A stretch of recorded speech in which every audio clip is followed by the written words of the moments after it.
నమస్కారం అండి. అంతర్యామిలో ఈరోజు అంశం దీపం జ్యోతి పరబ్రహ్మ.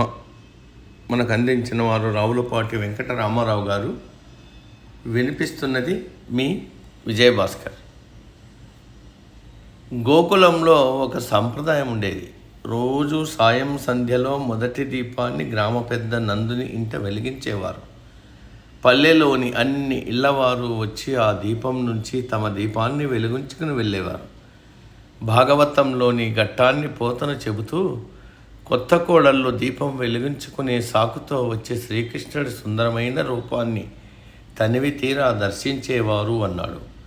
ఒక కొత్త కోడలు దీపం వెలిగించుకుంటూ శ్యామసుందరుడి రూపానికి పరవశించి తన చేతివేళ్లు కారడం కూడా గమనించలేదట. భగవంతుడిది అంతటి దివ్యమంగళ స్వరూపం. పరమాత్మ నుంచి ఆవిర్భవించిన సృష్టి సమస్తం అత్యంత సౌందర్య భరితమని కవులు వర్ణించారు. ఒకటి నుంచి మరొకటి, ఒకరి తర్వాత మరొకరు, తైలధార మాదిరి సృష్టి నిరంతరంగా కొనసాగుతుంది. ఒక జ్యోతి నుంచి ఎన్ని వెలిగించినా వెలుగు కరగదు. భగవంతుడి వైభవం కూడా అలాగే శాశ్వతం. వన్నె తరగని అక్షయమైన అమృతగని మనిషి జీవిత పరమార్థం తెలిపే విజ్ఞానాన్ని జ్యోతితో పోల్చి జ్ఞానజ్యోతి అంటారు. ధనం సంపాదిస్తే ధారాళంగా వస్తుంది. కొంతకాలానికి కరిమింగిన వెలగపండులా మాయమవుతుంది. అదే జ్ఞానం వస్తే మాత్రం ఎందరికి పంచినా అది పెరుగుతుందే కానీ తరగదు. రామకృష్ణ పరమహంస తన భక్తి తత్వజ్ఞానం వివేకానందుడికి అందించాడు.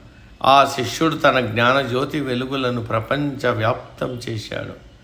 ముఖ్యంగా యువతకు ఆత్మవిశ్వాసాన్ని, ధైర్యాన్ని అందించాడు. రాముడు తన గురువు వశిష్ఠుడి ద్వారా కృష్ణుడు సాందీపుడి నుంచి సముపార్జించిన జ్ఞానాన్ని ఆచరణపూర్వకంగా లోకానికి అందించారు. ఆ జ్ఞానమనే చీకటి సుజ్ఞానమనే వెలుగుతో అంతరిస్తుంది. వెలుతురు చిమ్మే చిన్న దీపం తన పరిధిలో అందరికీ కాంతిని ఇస్తుంది. అఖండ జ్యోతి స్వరూపమైన సూర్యుడు విశ్వానికి తేజస్సు ప్రసాదిస్తాడు. ఏది గొప్ప అంటే దేని ప్రకాశం దానిదే, ఎవరి పాత్ర వారిదే. అక్షరాలు దిద్దించే అయ్యవారి నుంచి ఆచార్యుల వరకు అందరూ ప్రజ్ఞకు నిదర్శనాలే. రాత్రివేళ ఇంట్లో దీపం పెడితే అది లోపల వెలుగిస్తుంది. అదే దీపాన్ని బయటపడితే వీధిలోకి వెలుతురు ప్రసరిస్తుంది.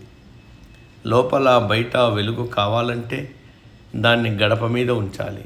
అదేవిధంగా మనలోని విజ్ఞానం ఇటు హృదయానికి అటు లోకానికి వెలుగులు విరజిమ్మాలంటే దాన్ని అనుభూతి చెందుతూ ఆచరించాలి. అదే మహాపురుషుల లక్ష్యం. వారి జీవితాలు నిరంతర సందేశాలు. కోటి కోటి జ్ఞాన జ్యోతుల కాంతిలో అజ్ఞాన చీకటిని తొలగించడమే అంతర్యామి తత్వం. సమాప్తం. సర్వే జన సుఖినో భవంతు. అందరూ బాగుండాలి, అందులో మనం ఉండాలి.